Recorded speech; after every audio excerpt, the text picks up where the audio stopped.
श्री सत्यनारायण भगवान की जय। सत्यनारायण भगवान की संपूर्ण व्रत कथा।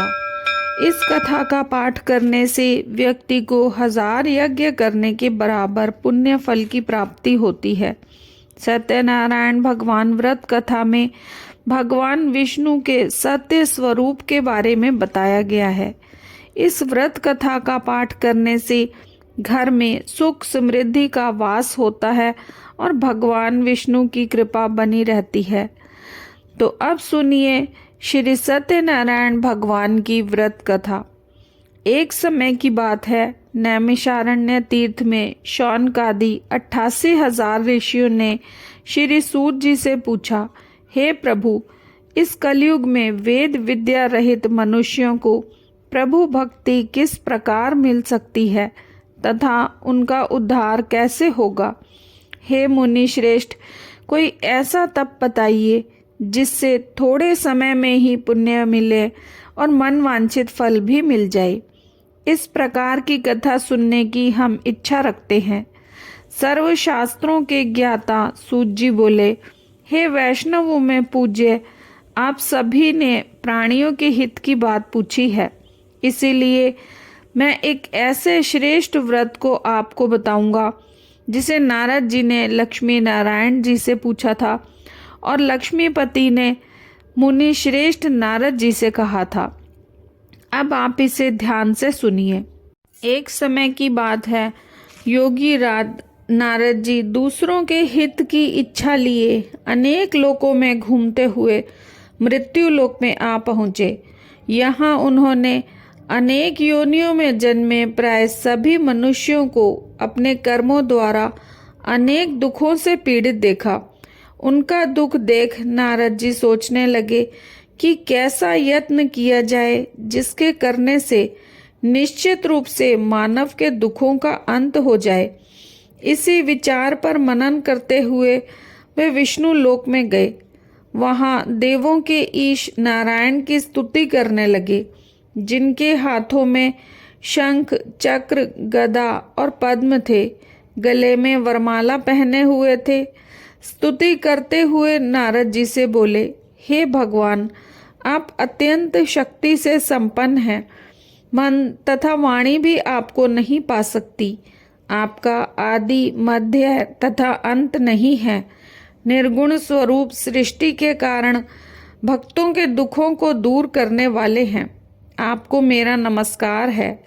नारद जी की स्तुति सुन विष्णु भगवान बोले, हे मुनि श्रेष्ठ, आपके मन में क्या बात है? आप किस काम के लिए पधारे हैं, उसे निसंकोच कहो। इस पर नारद मुनि बोले कि मृत्यु लोक में अनेक योनियों में जन्मे मनुष्य अपने कर्मों के द्वारा अनेकों दुख से दुखी हो रहे हैं। हे नाथ, आप मुझ पर दया रखते हैं तो बताइए कि वो मनुष्य थोड़े प्रयास से ही अपने दुखों से कैसे छुटकारा पा सकते हैं। श्री हरि बोले, हे नारद, मनुष्यों की भलाई के लिए तुमने ये बहुत अच्छी बात पूछी है। जिसके करने से मनुष्य मोह से छूट जाता है, वह मैं कहता हूँ उसे सुनो। स्वर्ग लोक व मृत्यु लोक दोनों में एक दुर्लभ उत्तम व्रत है जो पुण्य देने वाला है। आज प्रेमवश होकर मैं उसे तुमसे कहता हूँ। श्री सत्यनारायण भगवान का ये व्रत अच्छी तरह विधान पूर्वक करके मनुष्य तुरंत ही यहाँ सुख भोगकर मरने पर मोक्ष पाता है। श्री हरि के वचन सुन नारद जी बोले कि उस व्रत का क्या फल है और इसका विधान क्या है।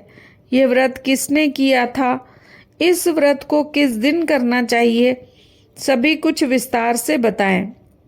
नारद की बात सुन श्री हरि बोले, दुख व शोक को दूर करने वाला, सभी स्थानों पर विजय दिलाने वाला, मानव को भक्ति व श्रद्धा के साथ शाम को श्री सत्यनारायण की पूजा धर्मपरायण होकर ब्राह्मणों व बंधुओं के साथ करनी चाहिए। भक्ति भाव से नैवेद्य केले का फल, घी, दूध और गेहूं का सवाया आटा लें। गेहूं के स्थान पर साठी का आटा, शक्कर तथा गुड़ लेकर सभी भक्षण योग्य पदार्थों को मिलाकर भगवान का भोग लगाएं। ब्राह्मणों सहित बंधु बांधवों को भी भोजन कराएं। उसके बाद स्वयं भोजन करें। भजन कीर्तन के साथ भगवान की भक्ति में लीन हो जाएं। इस तरह से सत्यनारायण भगवान का ये व्रत करने पर मनुष्यों की सारी इच्छाएं निश्चित रूप से पूरी होती हैं। इस कलिकाल अर्थात कलयुग में मृत्यु लोक में मोक्ष का यही एक सरल उपाय बताया गया है। श्री सत्यनारायण व्रत कथा का पहला अध्याय संपूर्ण। बोलिए श्री सत्यनारायण भगवान की जय। सत्यनारायण भगवान की कथा का दूसरा अध्याय। श्री सूत जी बोले, हे ऋषियों, जिसने पहले समय में इस व्रत को किया था उसका इतिहास कहता हूँ, ध्यान से सुनो। सुंदर काशीपुरी नगरी में एक अत्यंत निर्धन ब्राह्मण रहता था। भूख प्यास से परेशान वह धरती पर घूमता रहता था। ब्राह्मणों से प्रेम करने वाले भगवान ने एक दिन ब्राह्मण का वेश धारण कर उसके पास जाकर पूछा, हे विप्र, नित्य दुखी होकर तुम पृथ्वी पर क्यों घूमते हो? दीन ब्राह्मण बोला, मैं निर्धन ब्राह्मण हूँ, भिक्षा के लिए धरती पर घूमता हूँ। हे भगवान, यदि इसका कोई उपाय जानते हो तो बताइए। वृद्ध ब्राह्मण कहता है कि सत्यनारायण भगवान मनोवांछित फल देने वाले हैं, इसीलिए तुम उनका पूजन करो। इसे करने से मनुष्य सभी दुखों से मुक्त हो जाता है। वृद्ध ब्राह्मण बनकर आए सत्यनारायण भगवान उस निर्धन ब्राह्मण को व्रत का सारा विधान बताकर अंतर्ध्यान हो गए। ब्राह्मण मन ही मन सोचने लगा कि जिस व्रत को वृद्ध ब्राह्मण करने को कह गया है उसे मैं जरूर करूँगा। ये निश्चय करने के बाद उसे रात में नींद नहीं आई। वह सवेरे उठकर सत्यनारायण भगवान के व्रत का निश्चय कर भिक्षा के लिए चला गया। उस दिन निर्धन ब्राह्मण को भिक्षा में बहुत धन मिला, जिससे उसने बंधु बांधवों के साथ मिलकर श्री सत्यनारायण भगवान का व्रत संपन्न किया। भगवान सत्यनारायण का व्रत संपन्न करने के बाद वह निर्धन ब्राह्मण सभी दुखों से छूट गया और अनेक प्रकार की संपत्तियों से युक्त हो गया। उसी समय से ये ब्राह्मण हर माह इस व्रत को करने लगा। इस तरह से सत्यनारायण भगवान के व्रत को जो मनुष्य करेगा वह सभी प्रकार के पापों से छूटकर मोक्ष को प्राप्त होगा। जो मनुष्य इस व्रत को करेगा वह भी सभी दुखों से मुक्त हो जाएगा। सूत जी बोले कि इस तरह से नारद जी से नारायण जी का कहा हुआ श्री सत्यनारायण व्रत को मैंने तुमसे कहा। हे विप्रो, अब मैं और क्या कहूँ? ऋषि बोले, हे मुनिवर, संसार में उस विप्र से सुनकर और किस किस ने इस व्रत को किया, हम सब इस बात को सुनना चाहते हैं। इसके लिए हमारे मन में श्रद्धा का भाव है। सूत जी बोले, हे मुनियों, जिस जिसने इस व्रत को किया है वे सब सुनो। इस समय वही विप्र धन व ऐश्वर्य के अनुसार अपने बंधु बांधवों के साथ इस व्रत को करने को तैयार हुआ। उसी समय एक लकड़ी बेचने वाला बूढ़ा आदमी आया और लकड़ियां बाहर रखकर अंदर ब्राह्मण के घर में गया। प्यास से दुखी व लकड़हारा उनको व्रत करते देख विप्र को नमस्कार कर पूछने लगा कि आप ये क्या कर रहे हो? तो उन्होंने बताया कि व्रत कर रहा हूँ तथा इसके करने से क्या फल मिलेगा, कृपया मुझे भी बताएं। ब्राह्मण ने कहा कि सब मनोकामनाओं को पूरा करने वाला ये सत्यनारायण भगवान का व्रत है। इनकी कृपा से ही मेरे घर में धन धान्य आदि की वृद्धि हुई है। विप्र से सत्यनारायण व्रत के बारे में जानकर लकड़हारा बहुत प्रसन्न हुआ। चरणामृत लेकर और प्रसाद खाने के बाद अपने घर गया। लकड़हारे ने अपने मन में संकल्प किया कि लकड़ी बेचने से जो धन मिलेगा आज उसी से श्री सत्यनारायण भगवान का उत्तम व्रत करूंगा। मन में इस विचार को ले बूढ़ा आदमी सिर पर लकड़ियां रख उस नगर में बेचने गया जहां धनी लोग रहते थे। उस नगर में उसे अपनी लकड़ियों का दाम पहले से 4 गुना अधिक मिला। बूढ़ा प्रसन्नता के साथ दाम लेकर केले, शक्कर, घी, दूध, दही और गेहूं का आटा ले और सत्यनारायण भगवान के व्रत की अन्य सामग्रियां ले अपने घर गया। वहां उसने बंधु बांधवों को बुलाकर विधि विधान से सत्यनारायण भगवान का पूजन और व्रत किया। इस व्रत के प्रभाव से वह बूढ़ा लकड़हारा धन, पुत्र आदि से युक्त हो संसार के समस्त सुख भोग अंतकाल में बैकुंठ धाम को चला गया। श्री सत्यनारायण व्रत कथा का दूसरा अध्याय संपूर्ण। बोलिए श्री सत्यनारायण भगवान की जय। सत्यनारायण भगवान की व्रत कथा का तीसरा अध्याय। सूत जी बोले, हे श्रेष्ठ मुनियों, अब आगे की कथा कहता हूँ। पहले के समय में उल्कामुख नाम का एक बुद्धिमान राजा था। वह सत्यवक्ता और जितेंद्रिय था। प्रतिदिन देव स्थानों पर जाता और निर्धनों को धन देकर उनके कष्ट दूर करता। उसकी पत्नी कमल के समान मुख वाली तथा सती साध्वी थी।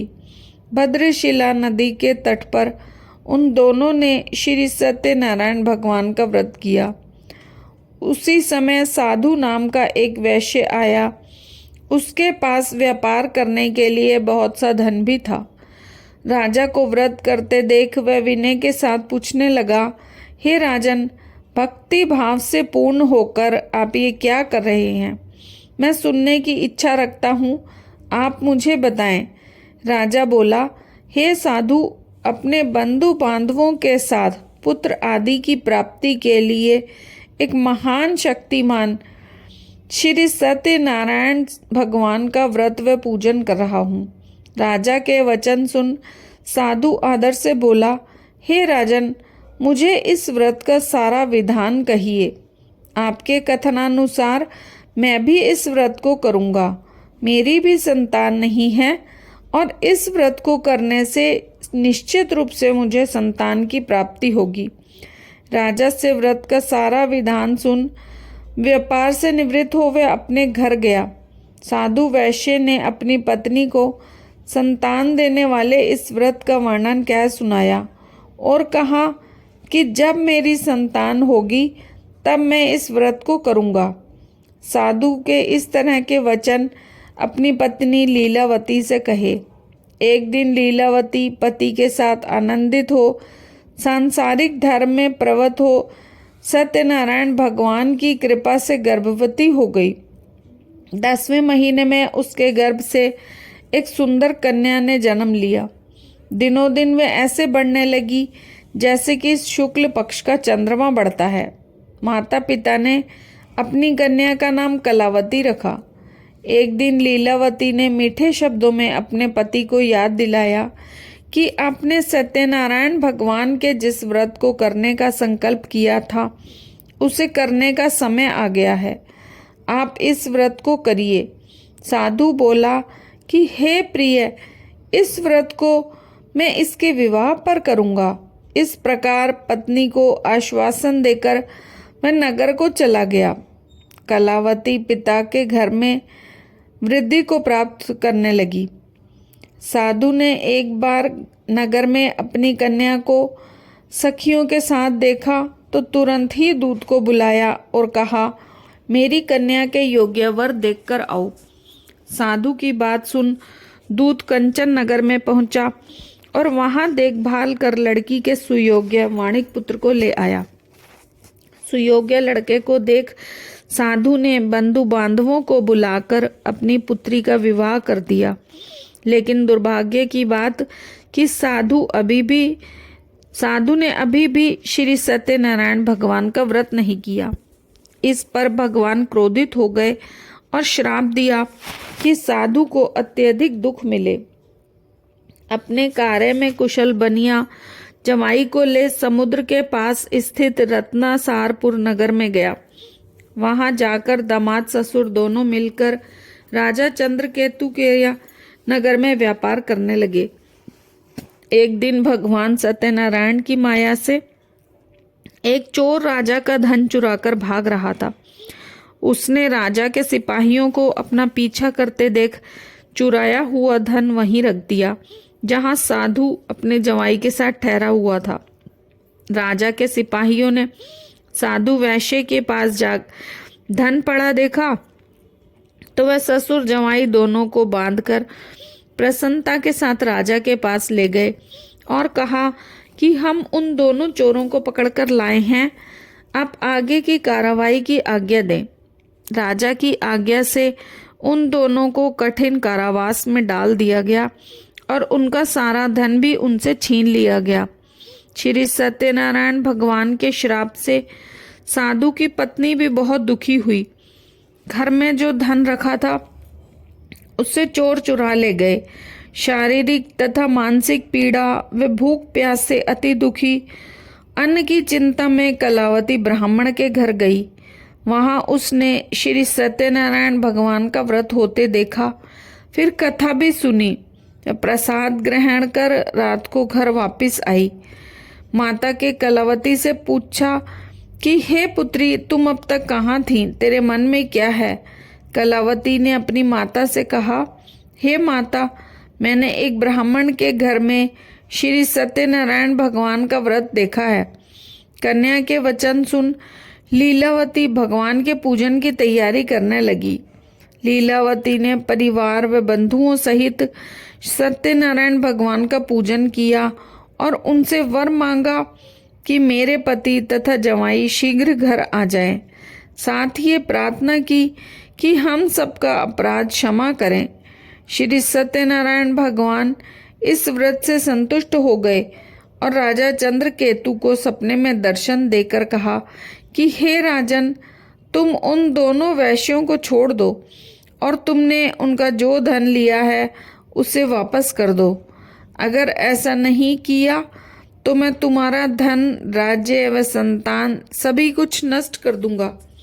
राजा को ये सब कह वह अंतर्ध्यान हो गए। प्रातः काल राजा ने सभा में अपना सपना सुनाया, फिर बोले कि वणिक पुत्रों को कैद से मुक्त कर सभा में ले आओ। दोनों ने आते ही राजा को प्रणाम किया।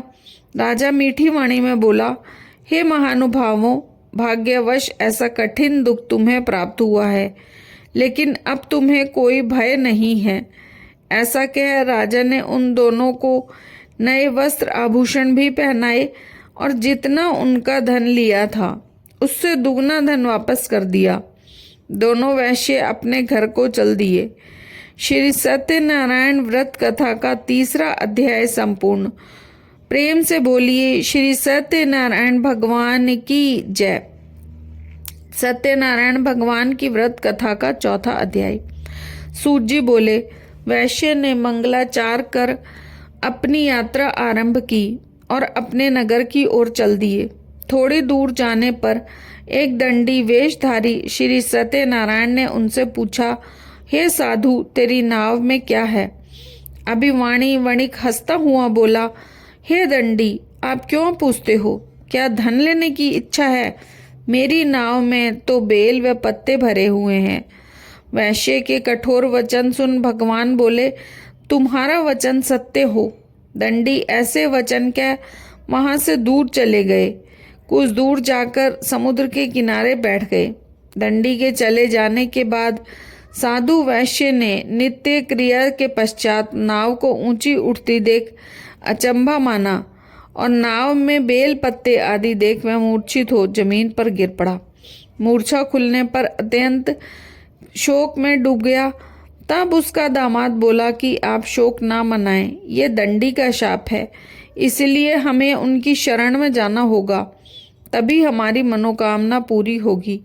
दामाद की बात सुन वह दंडी के पास पहुंचा और अत्यंत भक्ति भाव से नमस्कार कर बोला, मैंने आपसे जो असत्य वचन कहे थे उनके लिए मुझे क्षमा कर दें। ऐसा कहकर महान शोकातुर हो रोने लगा। तब दंडीधारी भगवान बोले, हे वणिक पुत्र, मेरी आज्ञा से बार बार तुम्हें दुख प्राप्त हुआ है, मेरी पूजा से विमुख हुआ। साधु बोला, हे भगवान, आपकी माया से ब्रह्मा आदि भी देवता आपके रूप को नहीं पहचानते, तब मैं अज्ञानी कैसे जान सकता हूँ। आप प्रसन्न होइए, अब मैं सामर्थ्य के अनुसार आपकी पूजा करूँगा। मेरी रक्षा करो और पहले के समान मेरी नौका में धन भर दो। साधु के भक्ति पूर्वक वचन सुन भगवान प्रसन्न हो गए और उसकी इच्छा अनुसार वरदान देकर अंतर्ध्यान हो गए। ससुर जमाई जब नाव पर आए तो उनकी नाव धन से भरी हुई थी। फिर वहीं अपने अन्य साथियों के साथ सत्यनारायण भगवान का पूजन कर अपने नगर को चल दिए। जब नगर के नज़दीक पहुँचे तो दूत को घर पर खबर करने के लिए भेज दिया। दूत साधु की पत्नी को प्रणाम कर कहता है कि मालिक अपने दामाद सहित नगर के निकट आ गए हैं।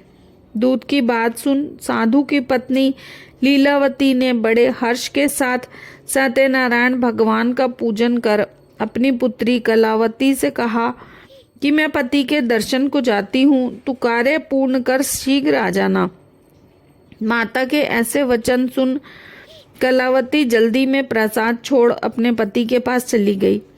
प्रसाद की अवज्ञा के कारण श्री सत्यनारायण भगवान रुष्ट हो गए और नाव सहित उसके पति को पानी में डुबो दिया। कलावती अपने पति को ना पाकर रोती हुई जमीन पर गिर गई। नौका को डूबा हुआ देख और कन्या को रोता देख साधु दुखी हो बोला, हे प्रभु, मुझसे तथा मेरे परिवार से जो भूल हुई है उसे क्षमा करें। साधु के दीन वचन सुन श्री सत्यनारायण भगवान प्रसन्न हो गए और आकाशवाणी हुई, हे साधु, तेरी कन्या मेरे प्रसाद को छोड़कर आई है, इसीलिए उसका पति अदृश्य हो गया है। यदि वे घर जाकर प्रसाद खाकर लौटती है तो इसे इसका पति अवश्य मिलेगा। ऐसी आकाशवाणी सुन कलावती घर पहुंचकर प्रसाद खाती है और फिर अपने पति के दर्शन करती है। उसके बाद साधु अपने बंधु बांधवों सहित श्री सत्यनारायण भगवान का विधि विधान से पूजन करता है। इस लोक का सुख भोग वह अगले अंत में स्वर्ग जाता है। श्री सत्यनारायण व्रत कथा का 4था अध्याय संपूर्ण। प्रेम से बोलिए श्री सत्यनारायण भगवान की जय। श्री सत्यनारायण भगवान की व्रत कथा का 5वां अध्याय।